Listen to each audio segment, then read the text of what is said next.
Board of Water Supply, keeping Oahu refreshed for 90 years.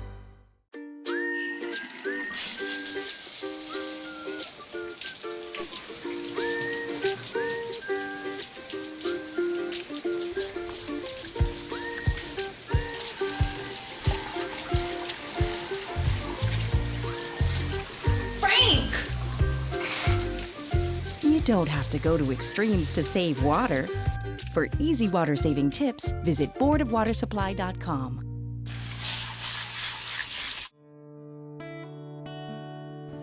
Located deep in Halava Valley, the Halava Xeriscape Garden is home to attractive xeric plant displays, showcasing examples of saving water outdoors in lawns and landscaped areas.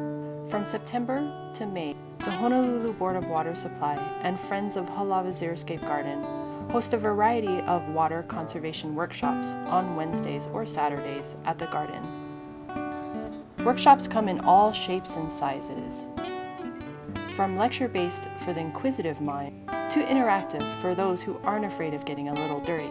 Interested in learning more? Visit boardofwatersupply.com/workshops. Meet the Lee family. The Lee family enjoys living in Hawaii. June to November is hurricane season in Hawaii. In times like this, it's easy to panic. The Lee family is smart. They don't panic. They are prepared. They know you can use household containers to safely store tap water for up to 30 days. You need to be prepared for at least 14 days. You will need 1 gallon per day per person, and you need to disinfect the water with 1 drop of household bleach per gallon. Hurricanes can be scary, but there is no need to panic. You can enjoy Hawaii lifestyle with just a few tips on how to be prepared. Tap water is safe to drink. And let's not forget, avoiding store-bottled water saves our beautiful planet.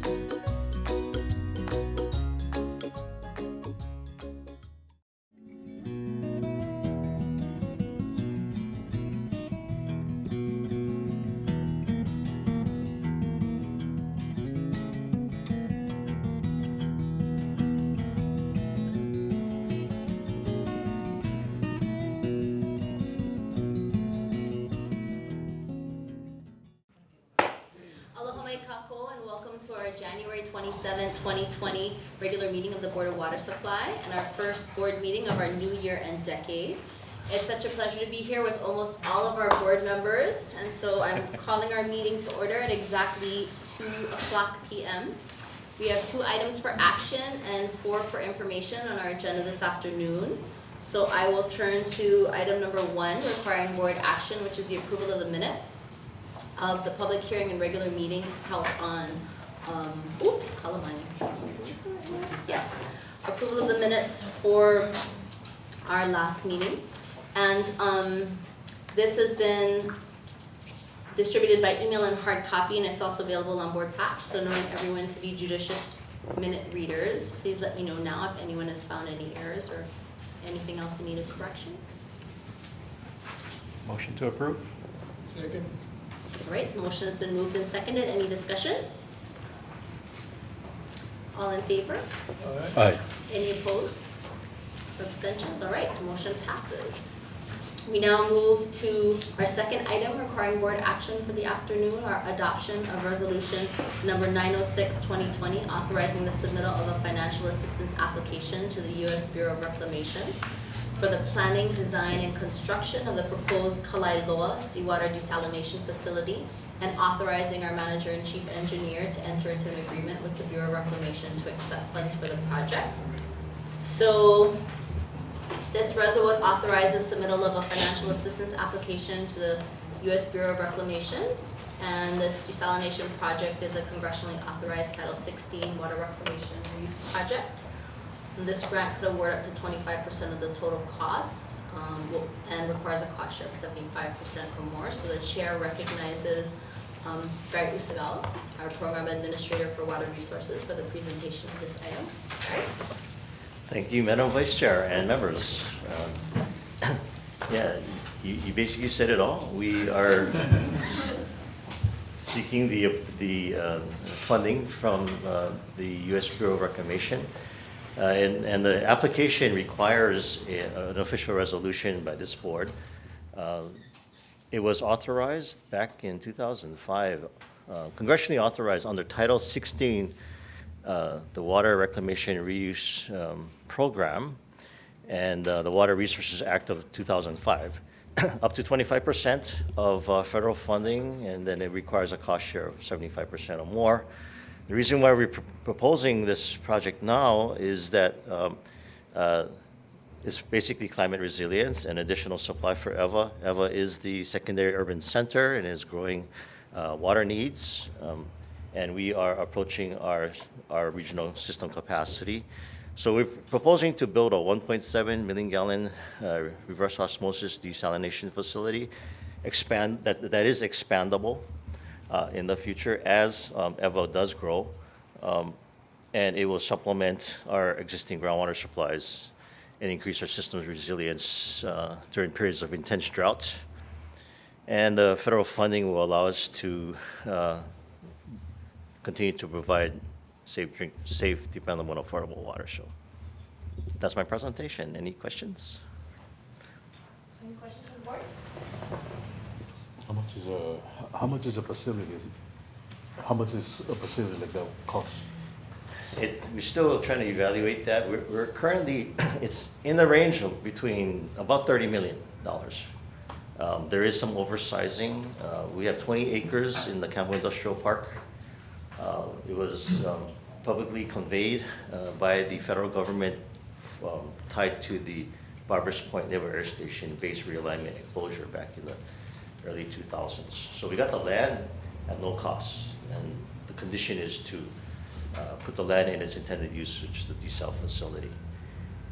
There are a lot of hurdles with the project, a lot of archaeological sites on this coral shelf.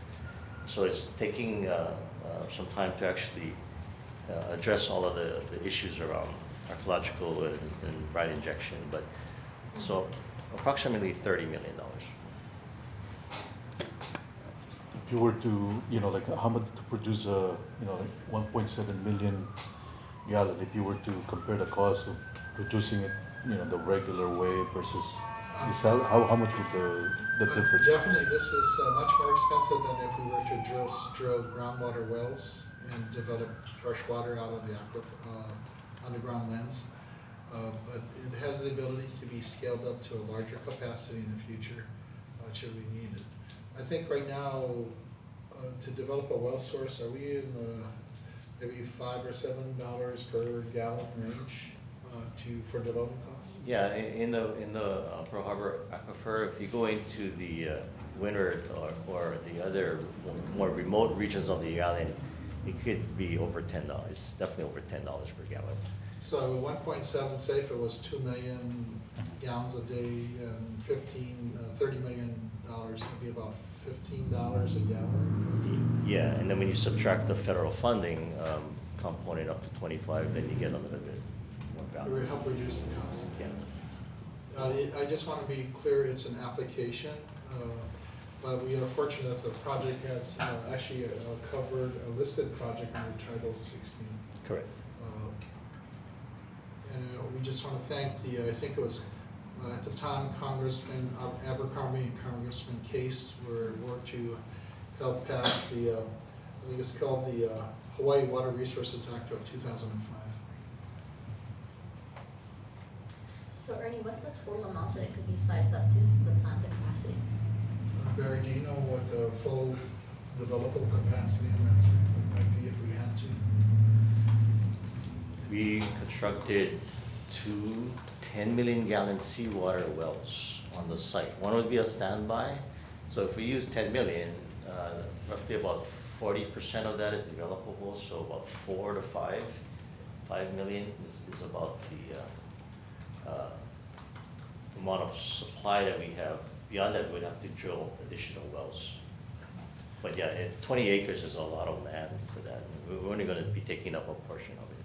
So board member Butai, so if we were to take it to 5 or 6 million, that'll bring it down to the $5 or $6 per gallon development cost range. But I just want to be clear that in a seawater desalination project, the operational cost is also very expensive, and a bulk of that is in the energy cost to make seawater freshwater, into freshwater. And to that note, we have planning in a later phase to put photovoltaics on the site to offset some of the imported oil energy to compensate or supplement the energy requirement. I realize this is still planning and that sort of thing, but what's the thought at this point for dealing with the brine or any of the salt fire product? Yeah, there is a plan. Yeah. Barry, you want to share that? Yeah, so the Campo Industrial Park is below Malakole is already designated an underground injection control area.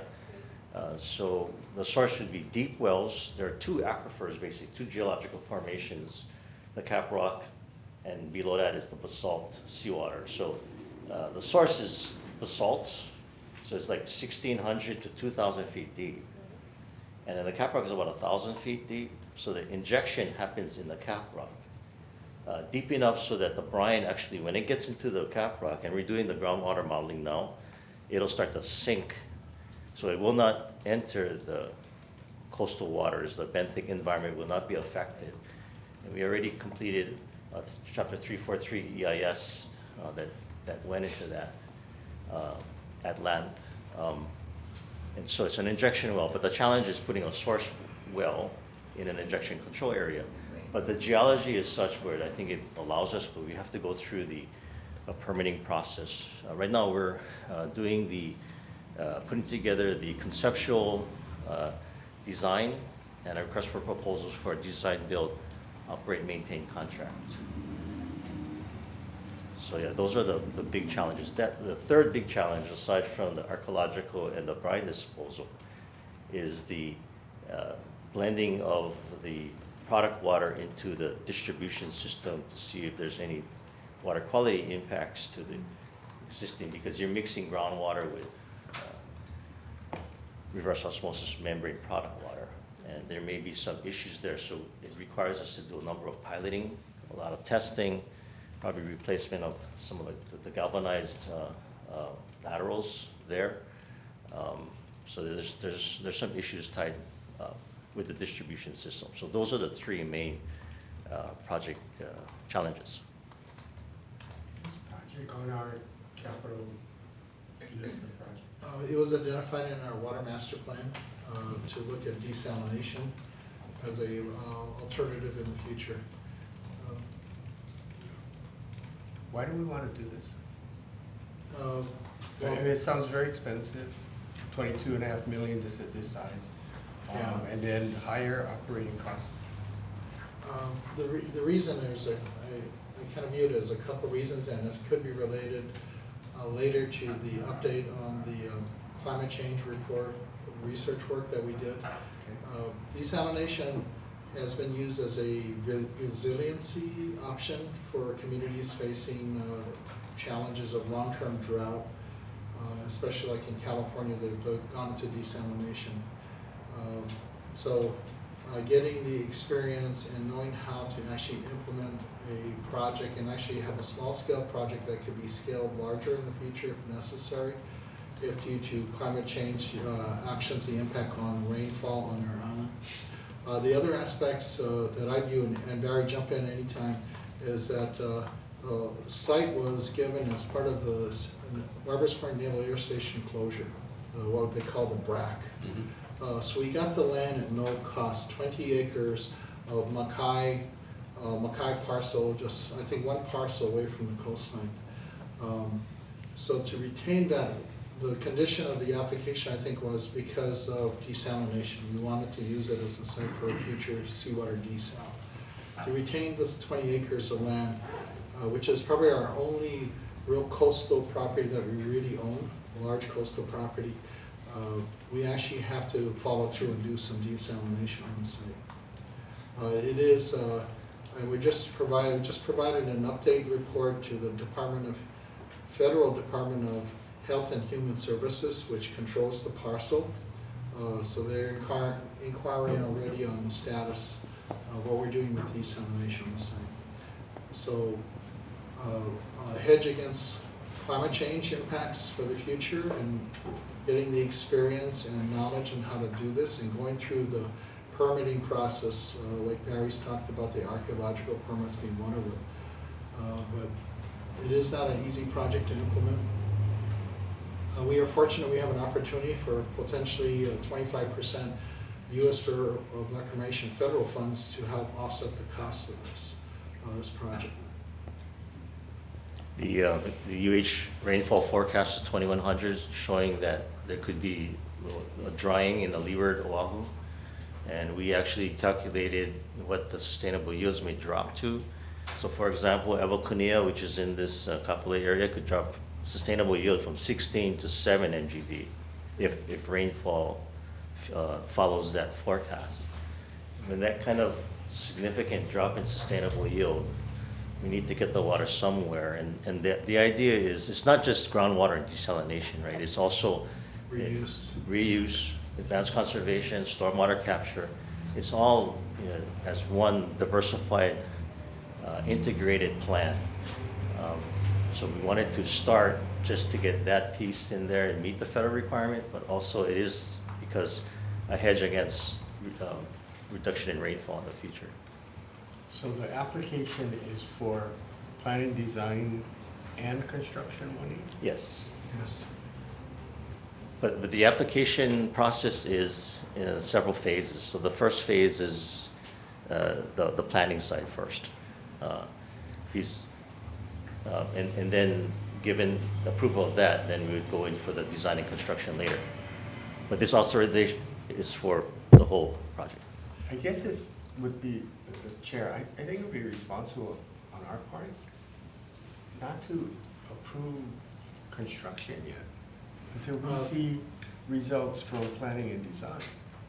I don't think there's a problem because it'll have to be budgeted for construction as we get closer to construction. Yeah, but you are asking for our support on construction.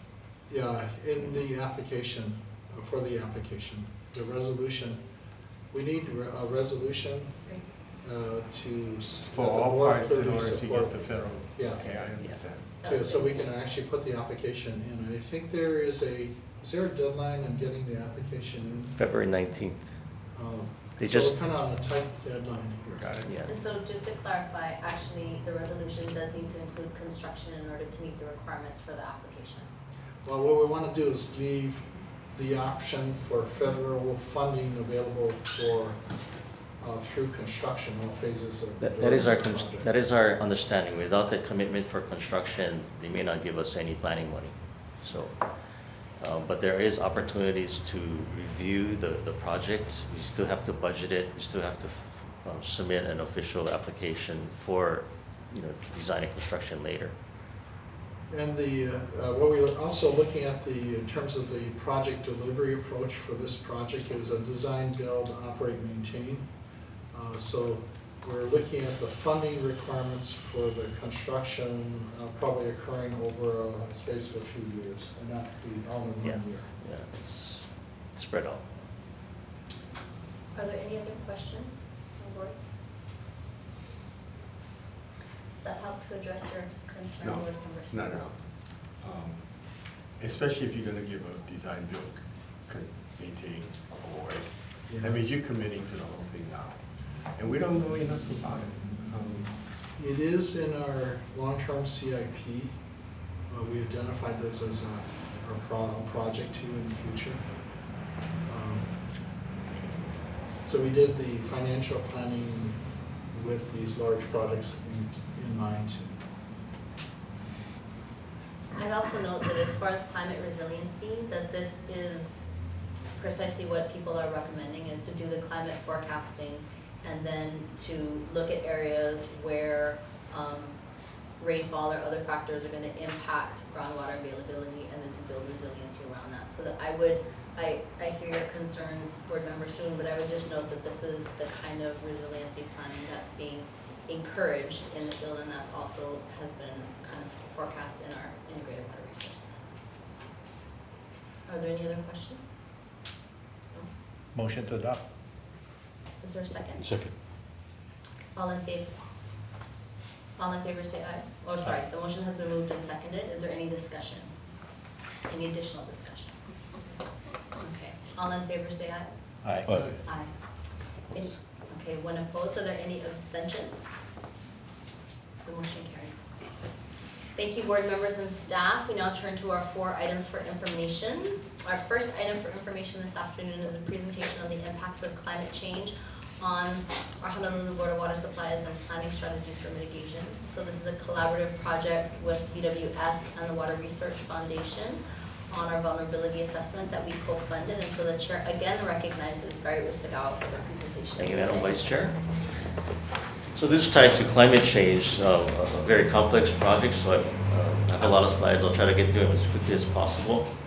First, globally, energy-related carbon dioxide emissions are projected to grow an average of 0.6% per year to 2040.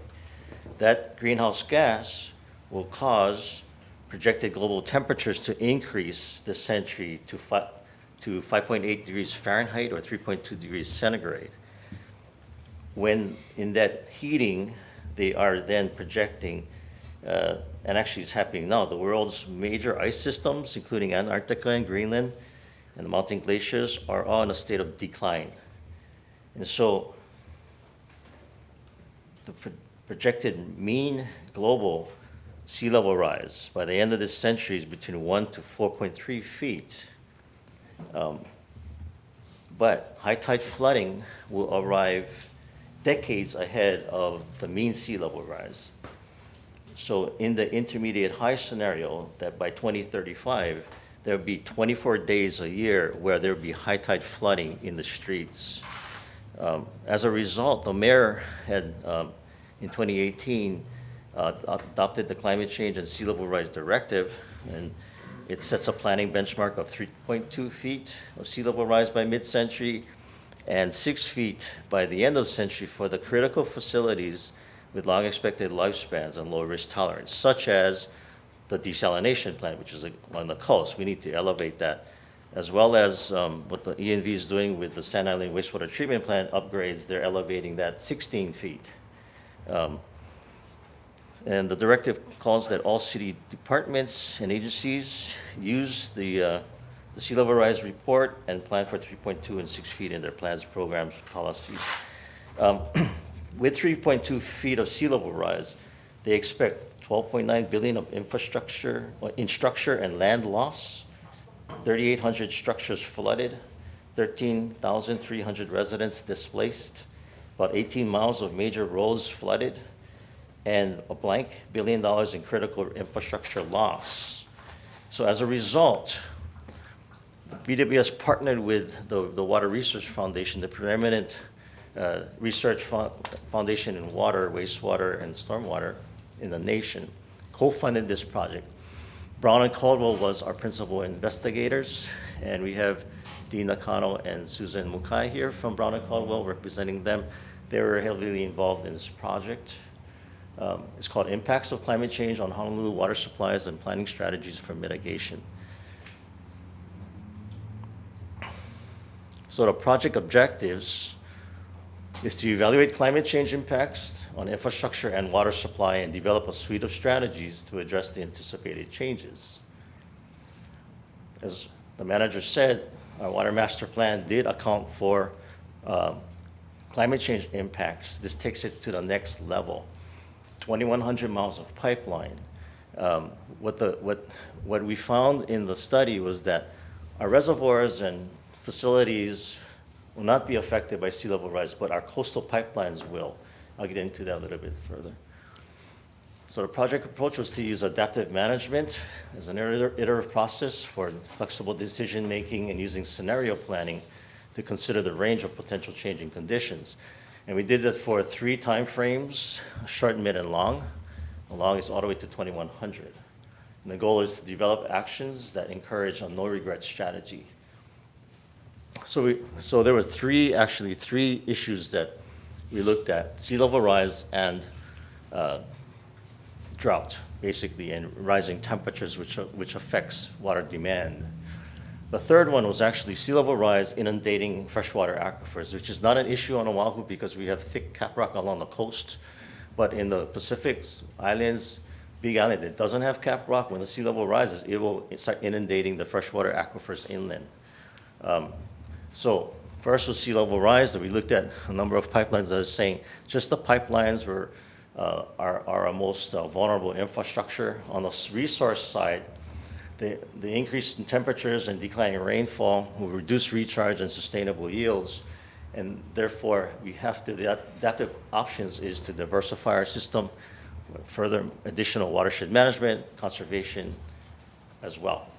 So this is the rainfall that we were talking about earlier with the previous project.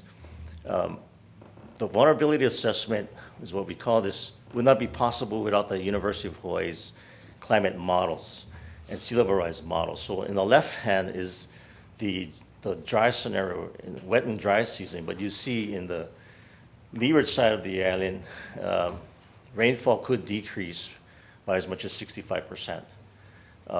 In the dynamical downscaling model, the future actually gets wetter. So if it gets wetter in the future, we really don't have to do anything much different than we're planning for now. But if we start getting into the dry future, there will have to be some hard decisions and strategies. And we'll continue to monitor this going forward to see what track we're on. But these, but let me just get into a little bit more. So we did revise we took a look at the recharge models for these two rainfall scenarios and found that in the wet, it's going to go up by 21%, but in the dry scenario, it could go down as high as 72%, but average is about 30-something percent, I think. You know that the aquifers on Oahu, the sustainable yield at this point was 407, but the commission just reduced the island sustainable yield last year to 393, and that's because of the reduction in rainfall estimates. Our study then looked at, recalculated the sustainable yields for each of those aquifers and had a low and high estimate. So for Evocanea, I was just saying, it went from 16 to 7 in the dry. In the wet, it could go up. So if it starts to go to 7, we're going to run out of supply, and we need to then really advance our additional supply adaptation strategies. So 34% sustainable yields could decrease. And so the easiest ones are at the top, the harder ones are at the bottom. But aggressive conservation, stormwater capture like in Nuuanu and on-site for new development for cisterns and rain barrels, additional reuse at Honolulu'uli, and even looking at other wastewater treatment plants around the island. On-site reuse is also an option. Increasing transfers from Wahiawa and Waipahueava into Honolulu as we start to have to scale back on our pumping there.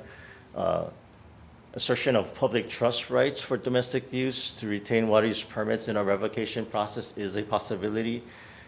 Domestic use is a public trust use, along with in-stream habitat and traditional cultural gathering and water for Department of Hawaiian Homelands. Desalination is what we brought up in Ewa and possibly for Honolulu. And then desalinating recycled water, because a lot of the treatment plants are too salty, and as sea level rises, it's going to get saltier. So potentially doing that. And what they're doing in the Southwest is indirect potable reuse, where they take in recycled water, desalinating it through RO, and disinfecting with UV, ultraviolet radiation, ultraviolet light and ozone, and injecting it into the ground and pumping it out.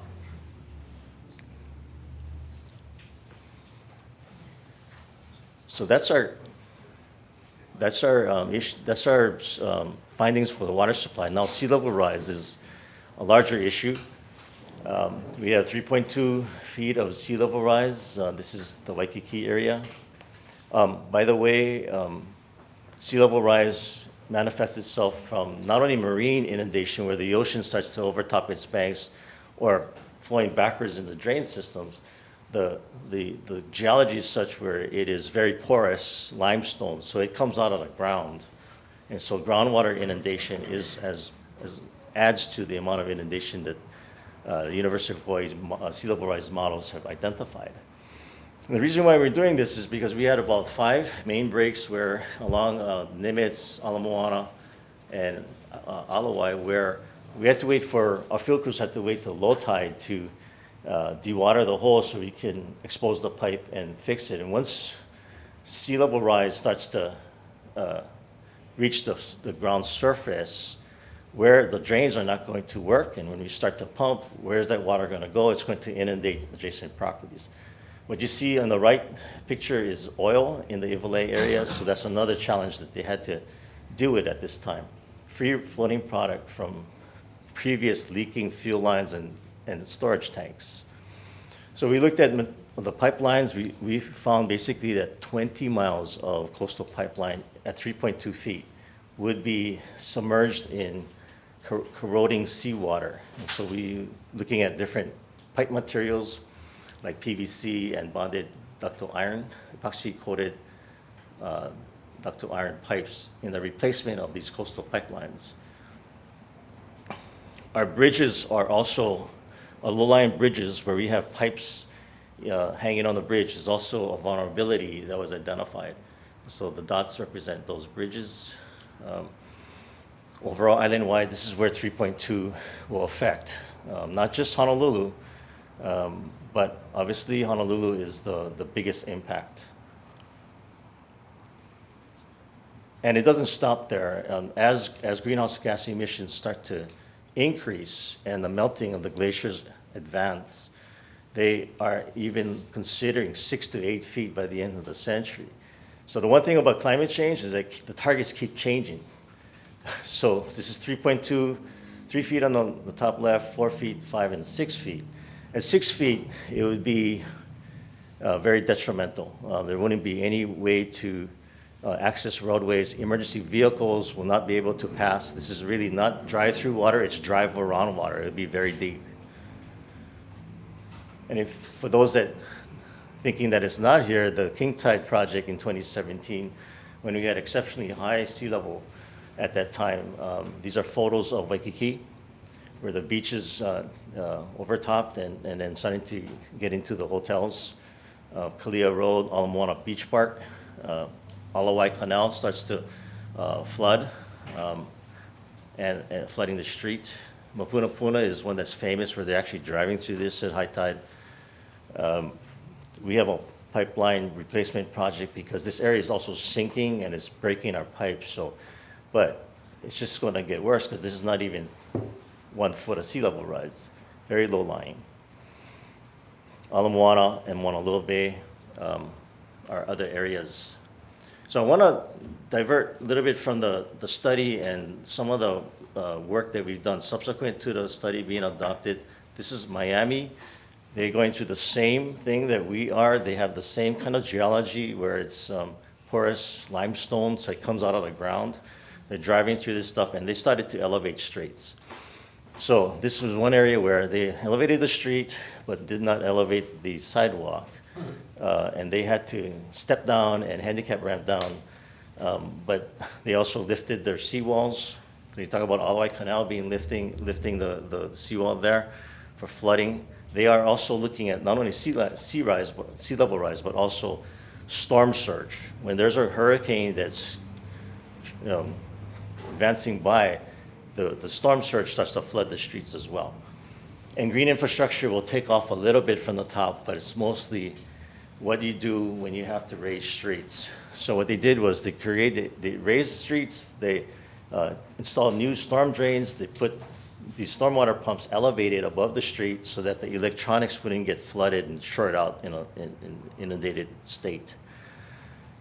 This is a cross-section of how they elevated the street and then put in new storm drains. And a picture of famous 20th Street and Purdy Avenue. This is the handicap ramp in the foreground. The street was raised, but they didn't raise the sidewalk. In other areas, they have lifted the new development to match the elevated grade. They raised the streets 3.7 feet here. So part of the study, we came up with this resilience action plan checklist, and I won't go into this thing.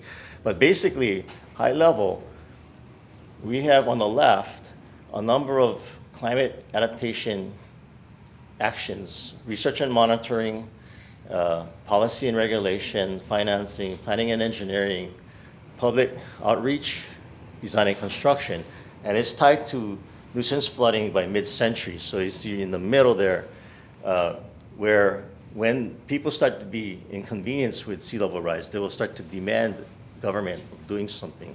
And we need to have a plan. There's a lot that can be done. Prior to that, we just need to start small, but start soon on this.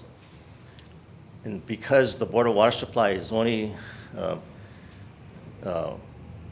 managing one utility out of many in the streets, the study also identified the need for a collaboration network to work together to raise streets and to effect all of the climate adaptation strategies that are possible. So we went into some structures on organization in the city.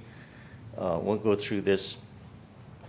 And so what came out of that was this One Water framework. The One Water is just an integrated planning and implementation approach to managing finite water resources. And sea level rise is water.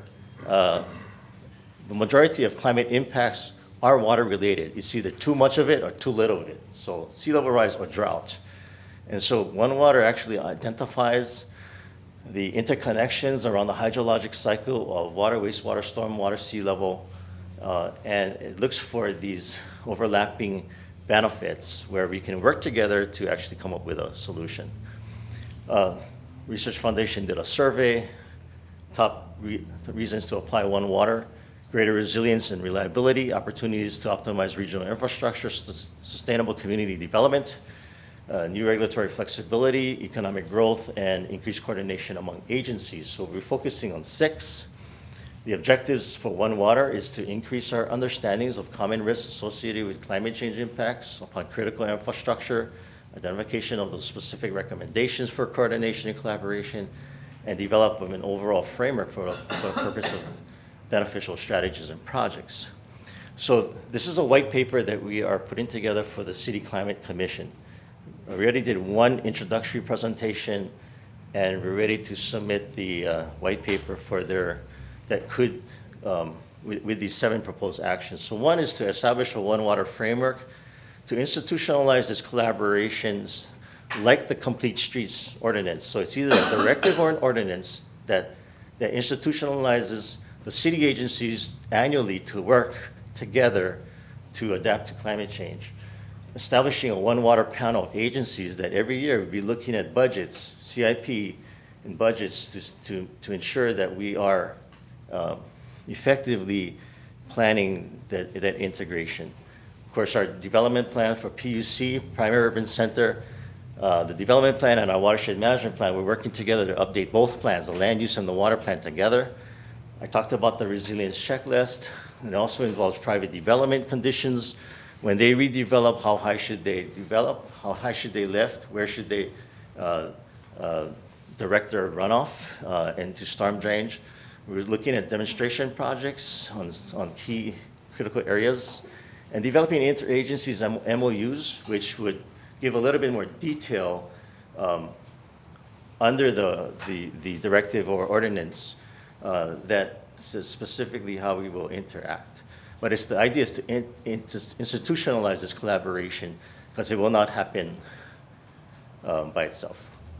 The study was done with a technical advisory committee and a project advisory committee. The names are there. UH was very involved in the study, and we'd like to thank Brown and Caldwell for the work they've done. And that concludes my presentation. Any Before questions? we take up questions, I'd like to also recognize Barry Usagano for his hard work on this project. And I'd also like to personally thank Rob Renner. He's used to be the executive director for the Water Research Foundation nationally. He has recently retired, but this project, I don't think we've said it before, is actually half funded by the Research Foundation and half by the BWS. So it was a good collaboration. Barry and his team and Brown and Caldwell did a great job on this report. It is now on our website. So if you'd like a copy, you can actually go to our website for the full report. All right, thank you, Ernie. Do we have any questions from the board? And this is the website, by the way, so it's up on, it's a climate change page. You can view the study there. There are other related reports. It's the sea level rise viewer. You can, if you have property near the coast, you need to look at that. And then also our stakeholder advisory group did a bunch of presentations on climate change. So all viewable on our website. So thank you very much. So you're trying to say not to buy a money car, right? Well, I we may not answer that question. You may want to talk to your realtor. Decision of each individual purchaser. Any other questions from the board? Barry, what's the next step? Next step for One Water is to submit it to the Climate Commission, and they are interested in actually making a recommendation to the mayor to formalize this framework. That forces the collaborative. Correct. planning for everything. Because it happens right now only project by project, and it needs to be more formalized. And we really need to work on elevating streets because we're going to continue to have more main breaks and more disruption of service. It takes longer to fix the main breaks, and you'll have more water damage when there's no place for the water to go. And so we can be exposed to more claims for damage. There's water supply ends up being like the canary. You know, we're one of the first agencies that start to being impacted now because of the main breaks. I have a question then. Isn't a long-term plan to replace the pipes as we go along? Yes. Okay, Yes. aren't the pipes that we're looking at replacing going to be impervious to that type of corrosion or? Yeah, so the coastal roads, and we know where they are, we're replacing it with materials like PVC and bonded coating ductile iron that are more resistant to corrosion.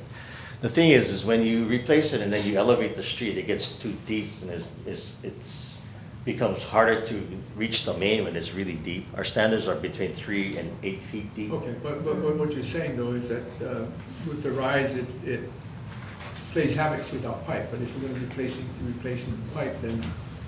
Yeah, we have a kind of a schedule laid out in the Water Master Plan, Yeah, the 30-year right, CIP. And we'll have to look very carefully at different locations. Do we want to replace it now or wait a little while longer because we know the decisions will come to a head on elevation of the streets. So maybe some projects may be deferred. There's also streets that are realigned more inland or highways more inland. And as we go where the public right-of-way is to put our pipes and our infrastructure, so depending on where the discussions are, working with the Department of Transportation and the City Department of Transportation Services and Department of Facilities Maintenance on these decisions. Some areas we may have to because of the condition, go ahead and bite the bullet and replace now before those decisions are made. But if we can wait a little longer, try to encourage collaboration with the various city and state agencies, and we'll move forward. We're looking at different options, like Barry said, material selection, how do we protect pipes from corrosion, knowing that they'll be in seawater all the time. But it is going to be a difficult situation. Like in Mupuna Puna, it's, there's a question of whether they retreat from that area. So if we were to invest and replace and they end up retreating, that would be a lost investment too. So, it's quite complicated. Okay, no, but my point is that, we're addressing that issue about corrosion on the pipes as we replace them. Right. Correct. Okay, I just. To get the longevity. Yeah, I just want to make sure. 100-year design. The first time and, we don't have to worry about it again. Okay. Yes. At highways, we did a study on our coastal highways, and we identified about 15% of the coastal highways will be affected by the sea level rise. And we think like $15 billion to relocate. The impacts of sea level rise are tremendous, and you don't really see the end of it. And it's not only sea level rise, climate change in general, the severity of storms hitting us, so preparing and hardening our systems to be more resilient to faster recovery. Impacts on source of supply, like Barry's pointed out. Different planning scenarios are pretty drastic reductions in sustainable yield potentially. The other thing that, if I may, is that I didn't mention is coastal erosion. So thank you, Mr. Hutai, for the Department of Transportation's report. They found that 6 out of the 10 most critical coastal roads in the state are on the windward side. And so as storm surge and erosion starts to happen, it starts to eat up the road. We just had a collapse in Haula. Our pipeline was exposed. So you can see that could happen more often as well as it gets worse. So coastal erosion is a big issue as well, tied to sea level rise. It is a long process to move a highway, I know. Yeah, our estimate is like 7.5 million per mile per, and then I think 15 million per mile for bridges. That's our estimate. Yeah. I know you did a Pamalu Bridge on the North Shore. So those are the challenges we all face. And I think the key is our ability to work together and start to make some decisions going forward on strategy, both at the city and state level. Barry had a couple of questions as well. So I understand that there's a range for sea level rise, 4 to 3 feet. It's changing all the time. But why was it that you folks settled on 3.2?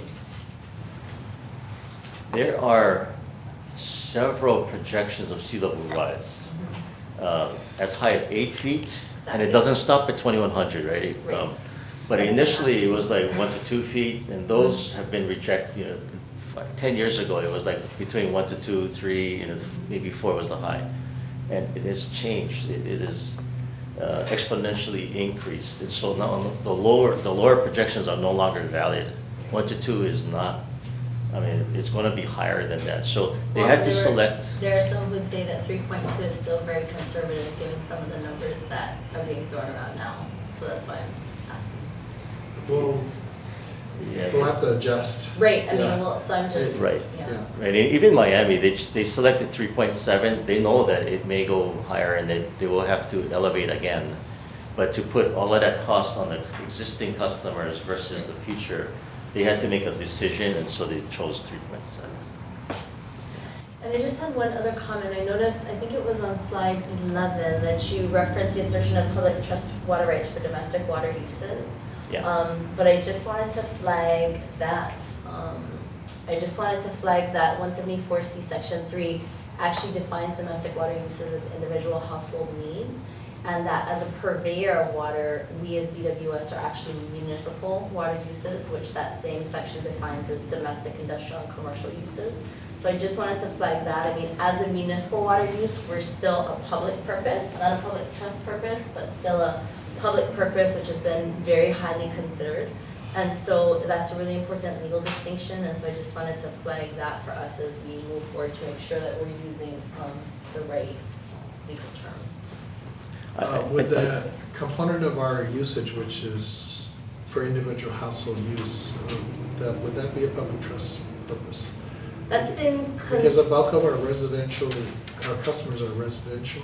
Right. Historically, the way the doctrine has evolved, especially here, is that when they talk about domestic uses, it's an individual household needs, not necessarily the aggregate domestic uses of a water purveyor. So it's still a public purpose, but not necessarily a public trust purpose. I see Barry's raising his hand.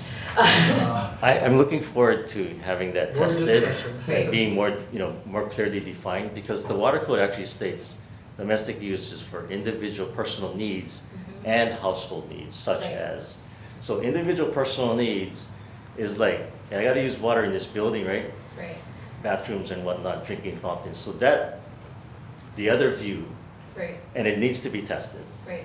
But there is a domestic component even in a commercial space Right. because of the way that the code is written. But I look Yeah. forward to more definitive. More definitive discussion Exactly. and, And litigation, I'm sure. yeah, we also support your reappointment to the board. Speaking of litigation, are there Any other questions from the board? And if not, do we have any public testimony on this agenda item? All right, mahalo. Since this item requires no action, then we'll move on to the second item for information this afternoon. Participation in the City and County of Honolulu's legal action against fossil fuel companies to recover climate change related costs. And so for that one, I'd like to call on our Chief Engineer, Ernie Lau, to report, please. Thank you, Chair, Vice Chair Spro. There was a executive session item that was done on this very topic last month, and this is just a kind of report in a public setting, the decision of the board in the executive session. And at that point, so the City and County of Honolulu has taken a position with the support of the Honolulu City Council, who's passed a resolution supporting the City and County of Honolulu pursuing recovery of costs for climate change related costs. The board has elected to participate and join the lawsuit with the City and County of Honolulu. Now, Chair or Vice Chair, would you like to add anything to that? No, I think that covers it. I'm hopeful that to the degree that we will be facing significant expenses in the way of building our climate resiliency, that this perhaps will be one way to recoup that. So some of the things like what we had on the previous item, the desalination project, I would say those are eligible costs for potential recovery from this lawsuit. Great. And the one thing that I noticed is, action like this is being taken all across the nation, and so against largely the same companies, so it's good to get in line early. Any other comments from the board, or if not, public testimony on the item? Mahalo, Ernie. Since this also requires no action, we'll move on to the third item for information this afternoon, status update of groundwater levels at all index stations. Mr. Usagawa yet again. I try to spread my presentations out. Oh boy. So thank you again, Vice Chair and members.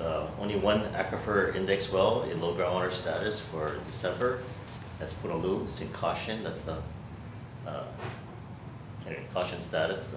Monthly production was 131 million gallons per day, and the drought monitor is still showing some dry conditions on the leeward side, but the National Weather Service forecasts above normal rainfall through June due to persistent elevated sea surface temperatures predicted by most climate models. So when the ocean temperatures rise, more evaporation, and then it causes more rain, so that's what they're predicting. And we're seeing some of that fairly wet winter, which is good, because that's when you get all the recharge.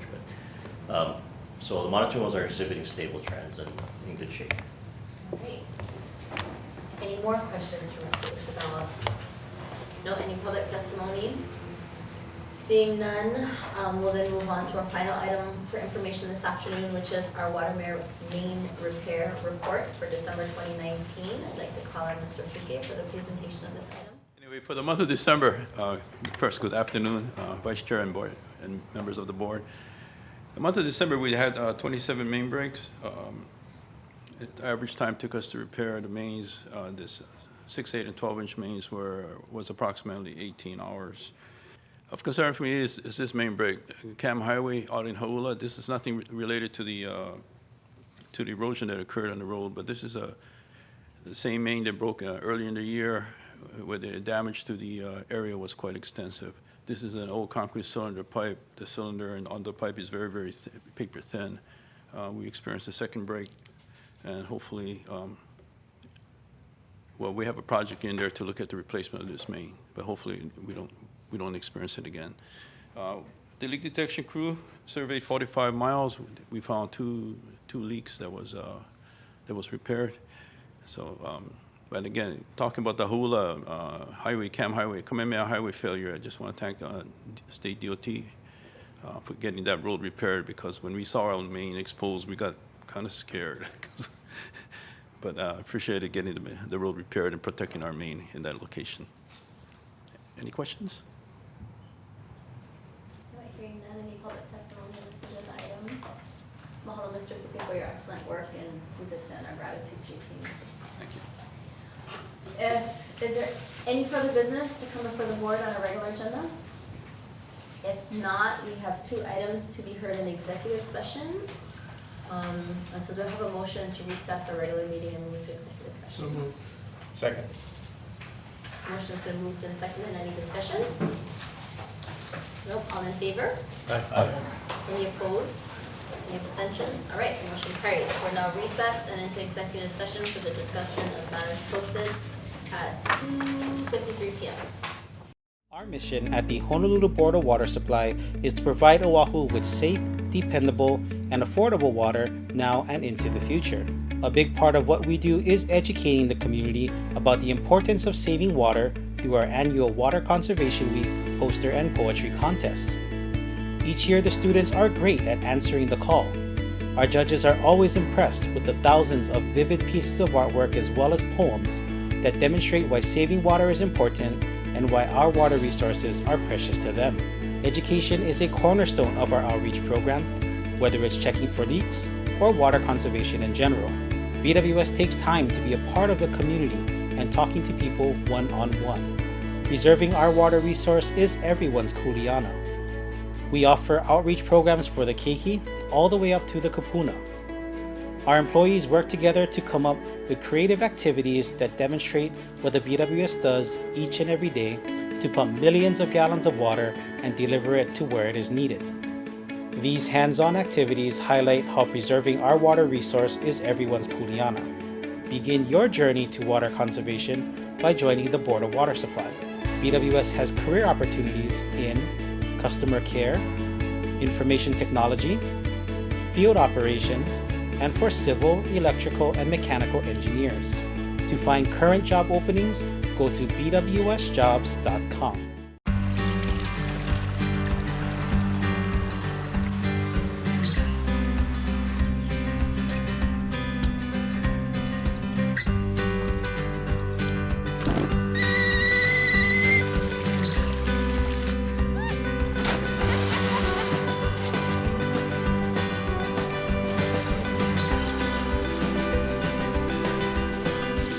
For water-saving tips, visit boardofwatersupply.com.